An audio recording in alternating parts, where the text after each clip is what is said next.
नमस्कार, आप देख रहे हैं जन एक्सप्रेस और मैं हूं आपके साथ लक्ष्मी मौर्य। आज हम बात कर रहे हैं गुजरात के गांधीनगर की, जहां से एक ऐसी खबर सामने आई है जिसने पूरे राज्य ही नहीं बल्कि देश भर में हलचल मचा दी है। नवरात्रि के दौरान गरबा के बीच अचानक से दंगे हो जाएं, दुकानों में आग लगा दी जाए और फिर कुछ ही दिनों में प्रशासन बुलडोजर लेकर पहुंच जाए।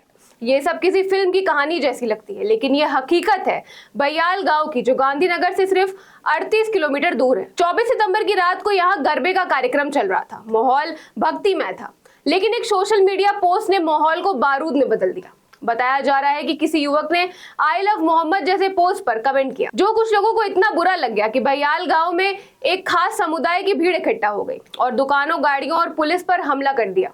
पथराव हुआ, कई दुकानों में आग लगा दी गई और पूरे गांव में अफरा तफरी मच गई।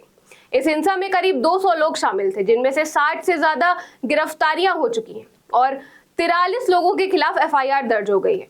ऐसे समय में जब पूरा देश नवरात्रि की खुशियों में मग्न था, ये घटना एक बड़ा झटका साबित हुई। सोशल मीडिया और अफवाहों के कारण माहौल बिगड़ना और अचानक हिंसा का फूट पड़ना एक चिंता की बात है। सवाल ये उठता है कि क्या हम सोशल मीडिया के प्रभाव को सही ढंग से नहीं समझ पा रहे हैं, या क्या समाज में इतनी असहनशीलता बढ़ गई है कि छोटे से मुद्दे पर भी इतना बड़ा दंगा भड़क जाता है। अब बात करते हैं प्रशासन की बड़ी कार्रवाई की, जो बयाल में इन उपद्रवियों के खिलाफ हुई। सिर्फ कुछ दिन बाद 5 अक्टूबर को गांधीनगर जिला प्रशासन ने एक्शन मोड में आते हुए 186 अवैध दुकानों को तोड़ना शुरू कर दिया। ये वो दुकानें थी जो उपद्रवियों से जुड़ी थी, जिन पर या तो सीधे दंगे में शामिल होने के आरोप थे या जिनका इस्तेमाल हिंसा फैलाने में हुआ था। प्रशासन ने पहले ही 190 दुकानदारों को नोटिस भेजकर दस्तावेज मांग लिए थे। बुधवार शाम तक का समय भी दिया गया था, लेकिन एक भी दुकानदार कोई वैध कागज पेश नहीं कर पाया। नतीजा ये हुआ कि गुरुवार सुबह से बुलडोजर और जेसीबी मशीनें गांव में घुस गई। इस दौरान 300 से ज्यादा पुलिसकर्मी तैनात किए गए ताकि कानून व्यवस्था बनी रहे। गांधीनगर के एसपी रवि तेजा वासम सेट्टी ने साफ कहा, जो दंगे में शामिल है उनका गैर कानूनी धंधा अब नहीं चलेगा। इस कार्रवाई का पहला फेज सिर्फ कमर्शियल यूनिट्स यानी दुकानों तक सीमित रहा, लेकिन दिवाली के बाद अवैध मकानों पर भी कार्रवाई होगी, ये तय है। पुलिस रिकॉर्ड के मुताबिक जिन 186 दुकानों को गिराया गया, उसमें से 50 से ज्यादा हिस्ट्री शीटर यानी पुराने अपराधी हैं।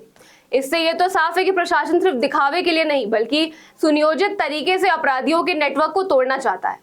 बात सिर्फ दंगे और बुलडोजर तक सीमित नहीं है। ये कार्रवाई एक बड़ा संदेश देती है कि अब उपद्रवियों को सिर्फ जेल ही नहीं बल्कि उनके अवैध धन और संपत्तियों पर भी नजर रखी जाएगी। इससे कानून व्यवस्था मजबूत होगी और लोगों में एक भय का माहौल बनेगा कि बिना वजह अपराध करने पर सिर्फ आप ही नहीं, आपकी कमाई भी खतरे में होगी। यहाँ पे ये भी समझना जरूरी है कि अवैध निर्माण और कब्जा सिर्फ बयाल गांव की समस्या नहीं है। पूरे देश में अवैध निर्माण और सरकारी नियमों की अनदेखी आम बात हो गई है।